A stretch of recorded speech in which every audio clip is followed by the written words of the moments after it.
Hey, everybody, thanks for joining us here at SiteLap as we look ahead to the first round of the SMX playoffs. I'm stoked to be back here doing SiteLap. I'm with our partner, Jeff Beaver, social media director and all around good guy here at Whiskey Throttle Media. And we're getting this first round crack in, and I think everybody's excited for a little bit of a change. I know by the time we get to motocross, I'm ready for something new. And by the time we're at the end of supercross, I'm ready for motocross. So that's just the way it goes.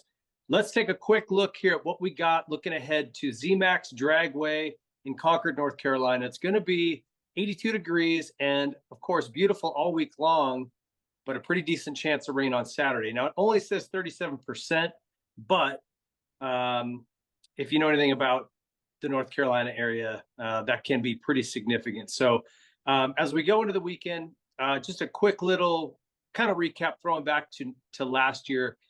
It seemed like the tracks went from a little more motocrossy at this one. They got a little bit more technical when we went to Chicago. And then by the time we got to LA Coliseum, it was essentially a supercross without whoops.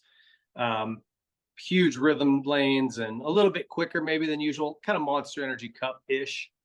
So I don't know if they'll follow that same thing. It makes sense trying to kind of wean the guys back into supercross rather than just throwing them into the deep end.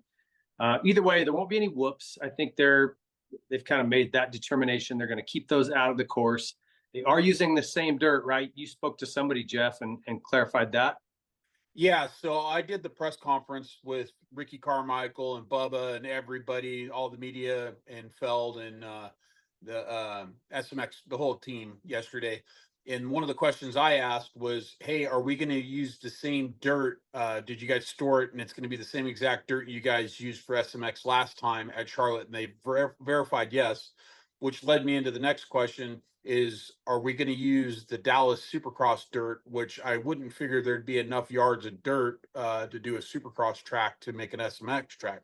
And they did verify, no, it's going to be different dirt for Dallas than what they use for Supercross. And then obviously Vegas has got to get a whole new stash. So that'll be kind of a factor that none of the teams are going to have down pat, but they can go back to their notes and go, okay, this is what the surface formed up like for SMX or SMX at zMax last year. So that's kind of a cool little factor for them. But once they hit Dallas and Vegas, it's the unknown. Okay, well, let's jump into what we've got in the 250 class first. Your top 20 are guaranteed into the SMX finals. Everyone else is going to have to go to an LCQ. Definitely not where you want to be. You're spending all that time and effort and money to travel to these things to potentially not make it in. It's a stacked field. Let's go through it. Going in is Hayden Deegan leading right now, 25 points. And so basically the way it works out, you go in based on your positioning and you get that number of points going in. Then at the opening round, it's traditional points, 25, 22, 20, 18, 17, 16, 15, etc. The second round is double points. So just double all those numbers, 50, 44, 40, 36, 34, 32. And the final round is triple. I'm helping you with some basic math here, folks. 75, 66, 60, 54, 51, 48. So by the time you get to that third round, there's a pretty big swing, 9 points difference between a first and a second. So even though you look at maybe a guy like Hymas, let's say, who's really caught fire late in the season, he's at 17 points to Deegan's 25. That's 8-point difference. I mean, if they go in tied to that final round, Hymas beats him, he can still win this thing. So the way the points lay out, nobody's out of it until after that final round. I kind of think that's cool. It's a little odd, and I'm still getting used to it. But anyway. Well, let me ask this question. There's 2 motos in SMX, right? So that's 75 points per moto. So that could be a total of 18-point swing for the round, right? That's a good point. So yes, it's a lot of points. The point yeah, that's nuts. Point being, there's a lot of points on the line. So let's run through where we're at right now. Deegan, 25, Kitchen 22, Vial 20, Shimoda, and Hymas. And really, these are the guys that we're missing a couple of guys.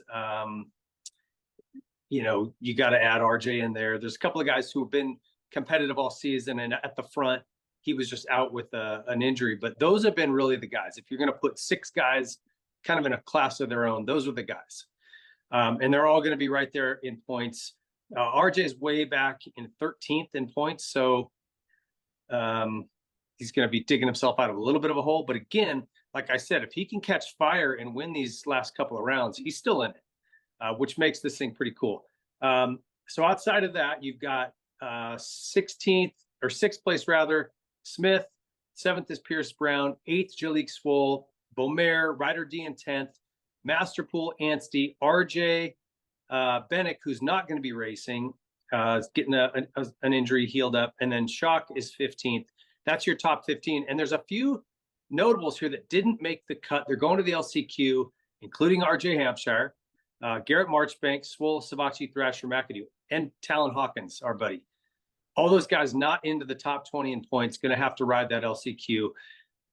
So it's going to be interesting to see how it kind of pans out. And I feel like last year we saw a lot of guys struggle with setup.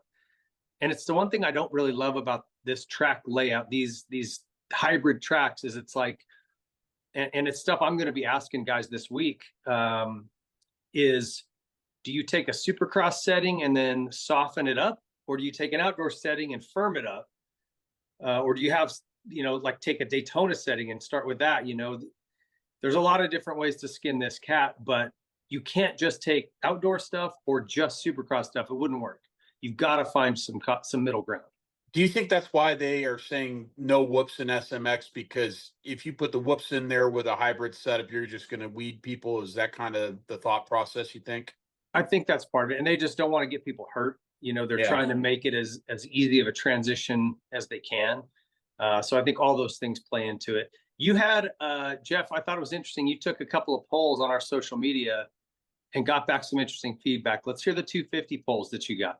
So one of the polls I put up was just kind of how Vial would do. I think, to me personally, I think the SMX kind of suits Vial's style, taking a little bit of the supercross whoops out and stuff like that. Just he did, obviously he won the title in the East, and he won that last round at Ironman. So I wanted to see what people thought about him overall. Would he win SMX all 3 rounds? And then so there was a couple options. Would he win it all, be top 3 at the end of SMX, or kind of go back to the drawing board?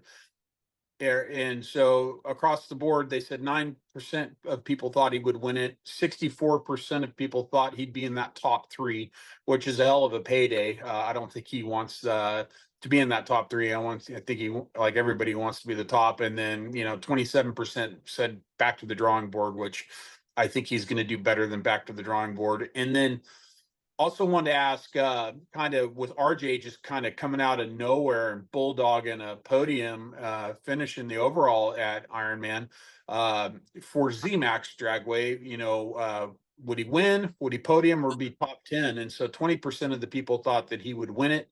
60% of the people thought he would podium, and then the other 20 thought he would top 10. So I thought that was pretty interesting that 80% of the people right out the gate thought RJ would at least podium at zMax, which is kind of cool. And I know there's kind of a buzz. They talked about it a bit on the podcast or the SMX conference call yesterday, that I think RJ's kind of the dark horse in here to go against Deegan.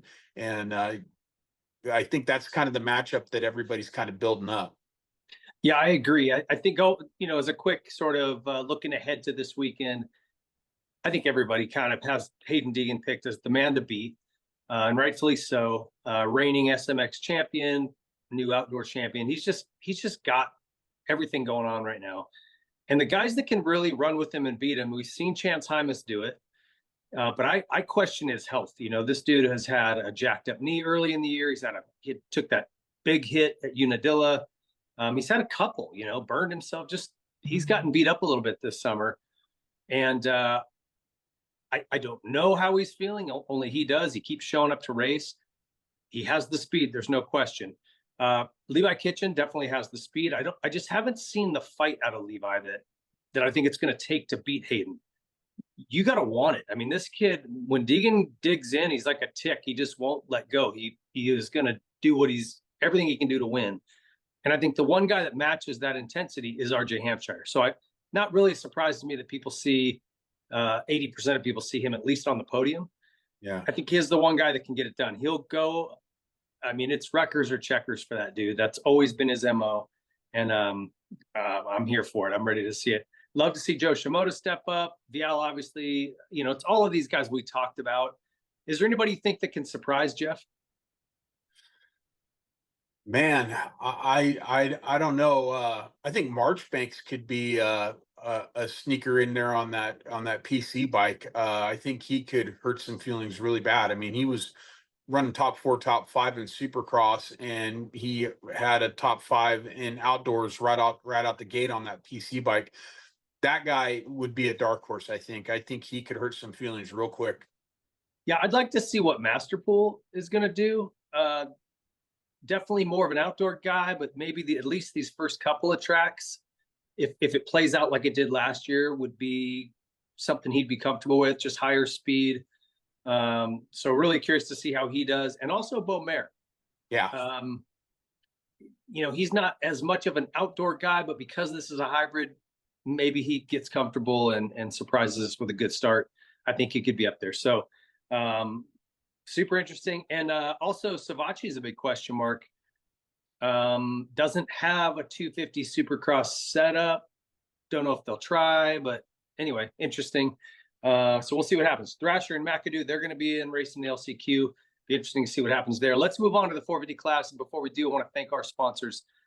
Big thank you to Rock and Turf Mats. If you guys need a mat to change on, maybe into your workshop or garage, in your trailer, RV, whatever, they customize stuff, do it really cool. And you mentioned Whiskey Throttle. When you go over there, hit them up on Instagram at Rock and Turf Mats. Just mention us. You can get a discount over there. Those guys are awesome. Speed strap, tie downs, best tie downs in the game. Toe straps, super important. Everybody should have at least a motorcycle toe strap if you're going out and doing any kind of longer rides away from a track. They also make really heavy duty ones for vehicles. And then also Maxxis tires. We appreciate all those guys' support. And UR Water, we'll give those guys a plug too. They've been a big help for us, keeping you from blacking out at these races when you're running around. Isn't that right? That's good stuff, man. Okay, let's jump to this 450 class. We're trying to move through this quickly. I think the big question, at least for me, I don't know if everybody has this question, is, and I guess you have a poll on this, is will Jett be able to jump right back in and be competitive right away? And I don't have a good answer.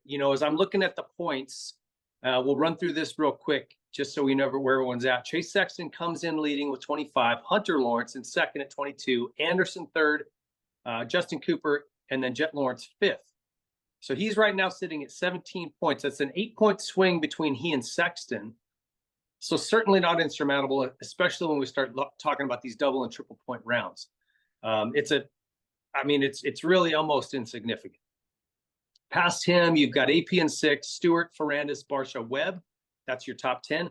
Tomac is 11th. So he's 14 down. That starts to get a little bit more daunting when you're talking about trying to knock those top guys off the top. That's a lot of points. Craig, Roxon, McElrath, Norin, Nicoletti, Harlan, Kulas, Welton, and Chisholm. Kyle Chisholm, man, this guy just it's crazy how he just keeps going. That's your top 20. Now, some of the guys who are into the LCQ that were notables to me, Dean Wilson, Justin Hill, Colt Nichols, those guys did not earn a spot in the top 20. They're going to have to fight for it in the LCQ. So that'll be somebody's going home sad. And then again, we went over the points. So let's get back to that question. It was really interesting to me as we watched the Nationals play out this summer. Jett picked right up where he left off in Supercross. He's kind of crushing everything. Gets hurt at Sacramento, still comes back with a jacked up knee and is winning. Okay, so it's like, how much was he still better than Sexton even hurt?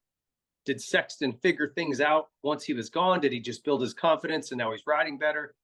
It's really going to be interesting to me to see how, now that you've got a Chase Sexton who's confident, maybe they figured out some bike setting stuff. Maybe it's all between his ears. I don't know. But now you've got this Chase Sexton who's all puffy chested and ready to come out and win, thinks he's the man. I mean, he is the man, national champion right now, against Jett Lawrence, who really, let's just be real honest, he's been clearly better than Chase Sexton ever since he moved up, period. So I think now that Chase has had this summer to build confidence, kind of figured things out. He didn't even have to ride at 100%. I don't think a lot of times to win. He was just that much better than everybody. That does huge things for your confidence. And it's allowed those guys to kind of fine tune that bike without the pressure of you got to go 100% to try to beat Jett. So it'll be really interesting to me. And I have no idea. I thought we would see Jett back at Ironman just to get a gate drop in, a little bit of racing, try to build up some fitness. Obviously, he wasn't ready. If you're not ready 2 weeks ago, how much more prepared are you now? I don't think you're 100%. So I'm not sure what his expectation is. Jeff, what do you think?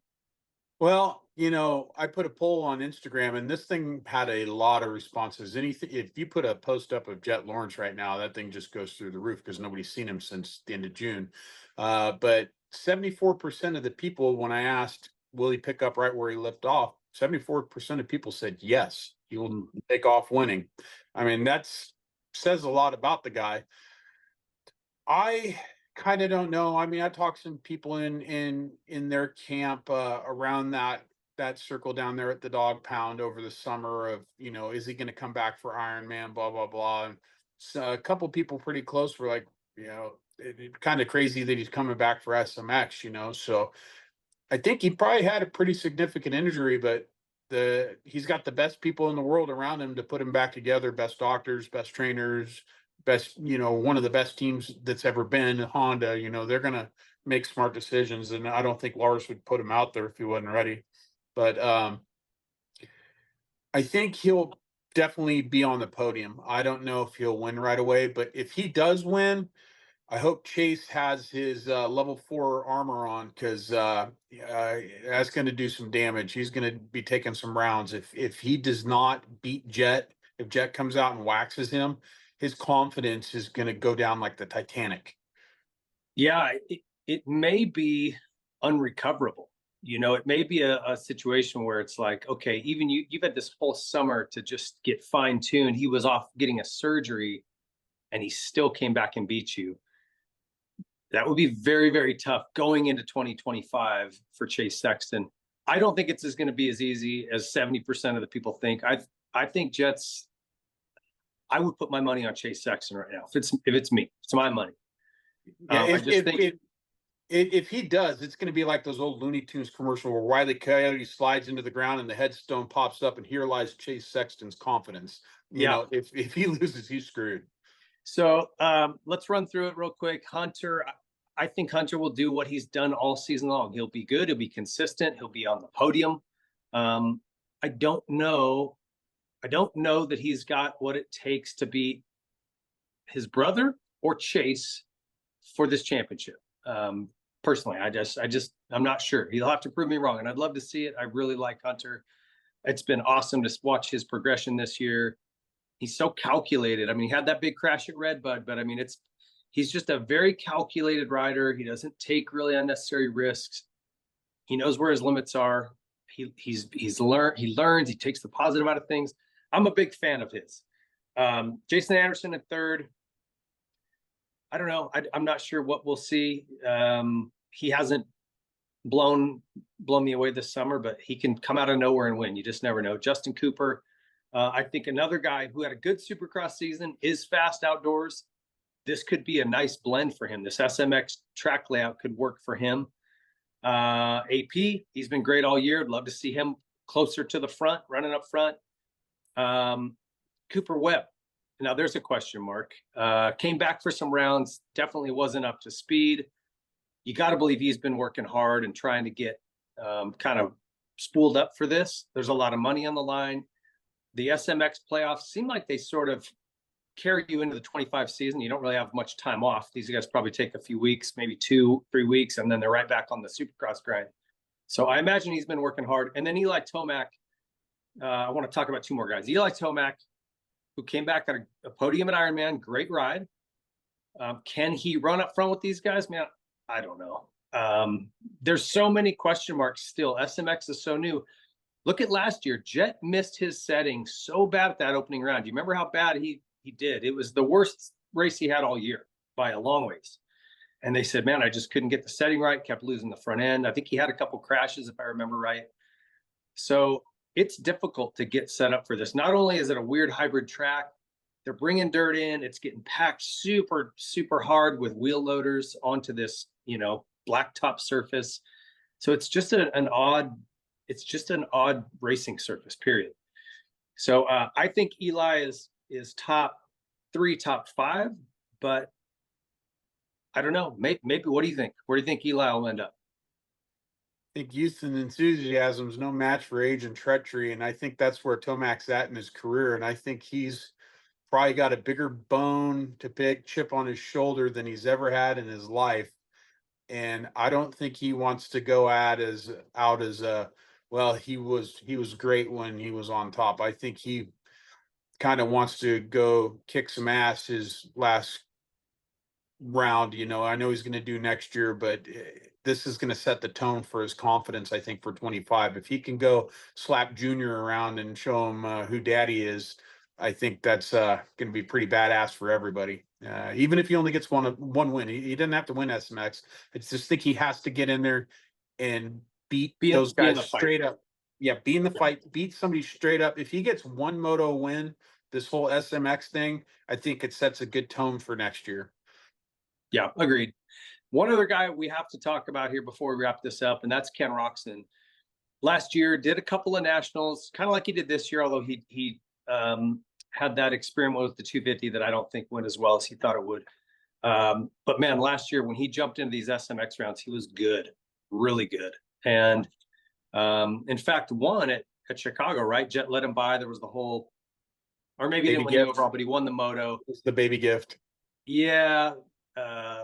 Jett revealed to all of us that he wasn't that great at math, but that's okay.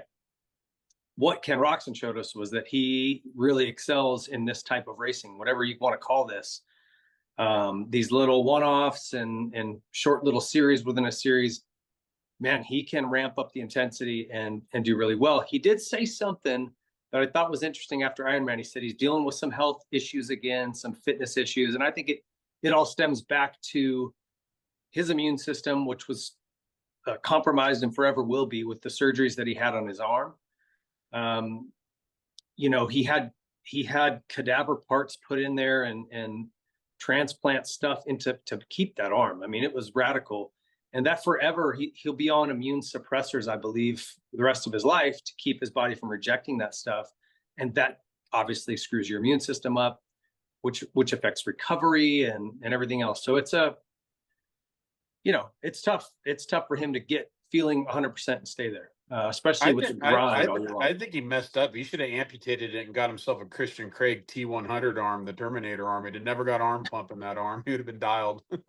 Where do you think Kenroxon, can he come out like when he raced these last couple that he did, he showed speed, good speed in qualifying, but in the races, he didn't quite do as well as he did last year. Last year when he showed up at High Point, I mean, he damn near won those things. He led for most of the moto before Jett caught him. And in fact, at one point, I thought he's going to win. Like Jett's not catching him. He was leaving him. Yeah. And then all of a sudden, Jett kind of turned it on like he did last summer, reeled him in and got him. But Roxon's showing this summer not as good as what we saw in 2023. I think you got to count him in for a win at any time. I think that guy is one of the best in the world at you just toss everything in a bowl, spit it out, and go, here's the situation, here's the track, go. I think he's going to be one of the best in the world at adapting and getting on the bike and going. I mean, yeah. Guy's always been a badass in that aspect. I don't think you're wrong. Who do you have to win this thing, given the points we've got now, all the situations and the variables we have coming in? Jett. You really think Jett's got it, huh? Yeah. All right. I'm going to put my money on Chase Sexton. I just think it's not enough time of prep for Jett, but look, I could be way off. He could come jump right back. How many times does that dude just made everybody look like a complete dumbass when they're like, oh, he ain't going to do it. I'm just going with Jett because I'm just tired of disappointing myself with my picks. So. He's never had a surgery like this and been off for this long and missed a series. Yeah. Since he turned pro now. So he could come back and just pick right up where he left off, or he could struggle. We don't know. It's really unanswered. I want to know your thoughts. Do you think some of that? I mean, the guy just did what 8 or 9 series in a row, just grind since he came back from breaking his collarbone that race against Dylan at Anaheim his rookie year. He hasn't had a break. He's just been grinding and winning. Do you think kind of maybe he probably could have come back this summer, but was like, yeah, it's kind of nice taking the break. You think maybe some of that played into it? 100%. We actually asked his father Darren at the Honda 450 launch in Indiana, was this injury maybe a blessing in disguise? And he says, absolutely. He goes, he hasn't had a break in all these years. It's been just one after another, like nonstop, and he's never had a chance to kind of take a breath and reset. And so I think for him it was huge, and how quickly he can pick it back up, that is the question. We see he's got a girlfriend now. He's got some weird new clothes. Looks like he's in some kind of Zoolander commercial. I don't know what's going on, but he's down there hanging out with Twitch and those guys. Well, did he lose it? Like if you're on the outside looking in, it's kind of like, oh man, he's losing focus. He's all distracted. He's driving around in a Rolls Royce, but I'm not in that inner camp. I'm sure they're keeping him grounded. Johnny O's probably like, all right, time to get back to it, but you know what blows my mind, dude, is he's 20. He just turned 21 a couple weeks ago, and we're already talking about him he's already won everything he could ever win. And we're talking about him, man, it's a good thing he took a break to be burned out. I mean, he's 21. He's got 6 more years to get to that 27 mark where Ricky and Villapoto and everybody were when they had enough. I mean, 6 years? I mean, what can that guy possibly do in the next 6 years? Do you think there's a point where maybe at like 24 he's like, oh, whatever, I'm out, win a couple more titles? Or could be. He set his sights on McGrath's Supercross win record, and it's a lofty goal. He took a lot of heat for it. I thought it was cool. I'm like, yeah, good, man. Set a goal. He's capable of doing it. He's the first person to come along. I think capable. Stewart had the speed, but just not the consistency.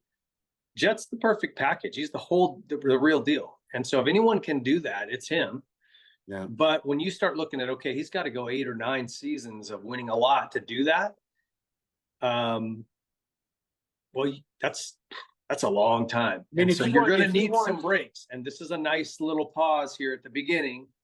Maybe he sits another outdoor season out down the road when if that's really is his focus, just take the nationals off to be ready for Supercross the following year. I mean, hey, he's kind of on an average. All he's got to do is win 10 Supercross rounds a year till he's 27, and he can bone out with the everything and the record. I mean, that 10 wins is making it sound like it's easy, but I could see that guy doing that. Yeah. No, like I said, he's the only guy that's come along since McGrath that I think this guy's got everything it takes to really make that possible. So we'll see. Deegan's over here going, I got something to say about that.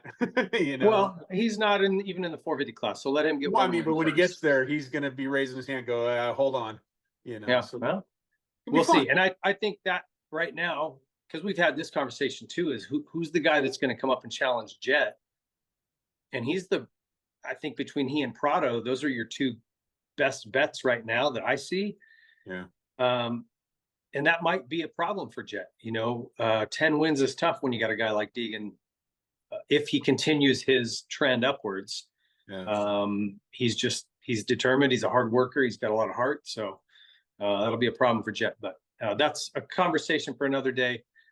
One more quick shout out to our sponsors. If you guys, like I said, have not checked out Rock and Turf Mats, look those guys up. They'll give you a discount if you mention Whiskey Throttle. Max's Tires, check out their full line of mountain bike tires, great stuff. UR Water, they have a discount code as well. You can find that on our Instagram page. I think it's just WTM15, get you 15% off on order of water through Amazon. And also Speedstrap, big thank you to those guys. Great company, stoked to be involved with them. And I appreciate you guys tuning in, stoked to be back. Follow us along. We're going to have a show up on Monday. Covering the race this weekend, and then Site Lap and Riders meeting will continue on here through SMX. A few rounds left. Let's see how it goes. Jeff, thanks for joining me, and I appreciate you guys watching. We'll see you Monday.